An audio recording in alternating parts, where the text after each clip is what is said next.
सामाजिक समतेचा आयुष्यभर विचार करणारा विकास पुरुष अजितदादा आज हयात असते तर त्यांनी या विधेयकाचं अतिशय अंतःकरणापासून त्या ठिकाणी स्वागत केलं असतं। शिवशाहू फुले आंबेडकरांचा महाराष्ट्राच्या पुरोगामी विचाराला बळकटी देणारा निर्णय मोदी साहेबांच्या नेतृत्वाखालच्या सरकारने या ठिकाणी घेतलेला आहे।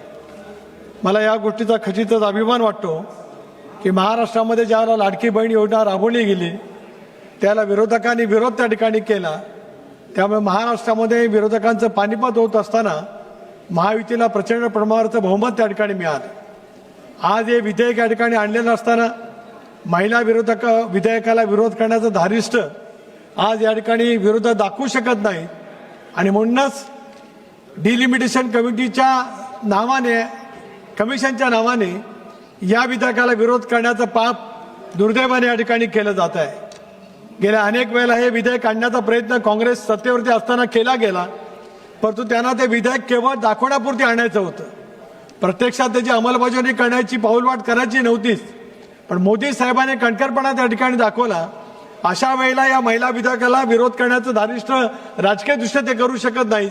अगोदरच 14, 19, 24 देशभरामध्ये ज्या पद्धतीने विरोधकांचं पानिपत त्या ठिकाणी झालं, अशा वेळेला या विधेयकाला विरोध केला तर 29 मध्ये काय होईल याची भ्रांत त्यांना अगोदरच पडलेली असल्यामुळे आता डिलिमिटेशन कमिटीच्या नावाने आयोगाच्या नावाने त्या ठिकाणी ते विरोध करण्याचा प्रयत्न करतायत। मी काँग्रेसच्या नेत्यांची भाषणे या ठिकाणी ऐकली।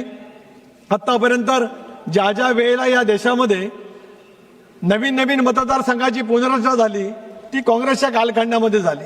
अनेक नेत्यांनी या ठिकाणी भाषणे केली, परंतु 2009 मध्ये झालेलं जे डिलिमिटेशन कमी झालं या देशभरामध्ये त्याचा उल्लेख कोणी त्या ठिकाणी केला नाही। अगदी ग्रामपंचायतीचं विभाजन करत त्यावेळेला मतदारसंघाची पुनर्रचना झाली। आता मात्र एक वेगळ्या भूमिका त्या ठिकाणी मांडण्याचा प्रयत्न केला जातोय। खरं तर पंतप्रधान मोदयांनी स्पष्ट केलं आज आपले विचार या ठिकाणी मांडत असतानाच की प्रत्येक राज्यामध्ये समान पद्धतीच्या जागा वाढल्या जातील। उदाहरणार्थ महाराष्ट्रामध्ये 48 जागा असतील तर त्या ठिकाणी 24 जागा वाढतील। तामिळनाडूमध्ये सुद्धा त्या ठिकाणी ज्या काही जागा आहेत त्या तामिळनाडूच्या जागा ज्या 39 आहेत त्याच्यामध्ये 59 जागा त्या ठिकाणी होतील, 20 जागांची त्या ठिकाणी वाढ होईल।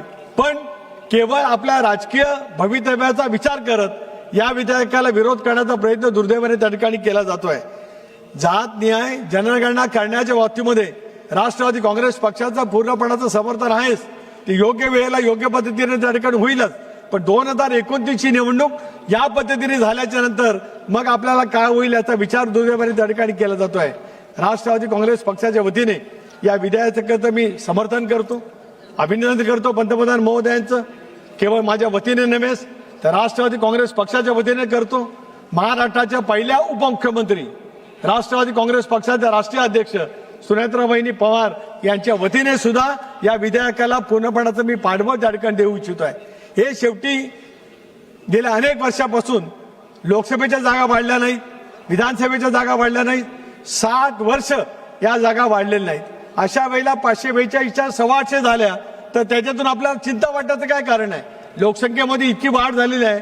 पूर्वी त्यावेळेला मतदारसंघ 1 लाख, 1.25 लाख विधानसभेचे होते, 7, 8, 9 लाखापर्यंत लोकसभेचे मतदारसंघ होते। आता 20 लाखाच्या आसपास लोकसंख्या त्या ठिकाणी गेली असतानाच अशा वेळेला मतदारसंघाची संख्या वाढणं हा सुद्धा दूरदृष्टीने विचार त्या ठिकाणी पंतप्रधान मोदयांनी केलेला आहे। त्यांच्या गेल्या अनेक वर्षाच्या कारकिर्दीमध्ये या देशाचं हित सांभाळतच जे काही निर्णय घेतले गेले त्याच्यामुळेच एका वेगापैकीचं पोटसू विरोधकांच्या मनामध्ये निर्माण झाला असल्यामुळे या विधेयकाला विरोध करण्याचा प्रयत्न त्या डिलिमिटेशन विधेयकाच्या मार्फत आडोसा घेत त्या ठिकाणी करण्याचा केला जातोय। त्याचा तीव्र शब्दामध्ये या ठिकाणी मी विरोध करतो।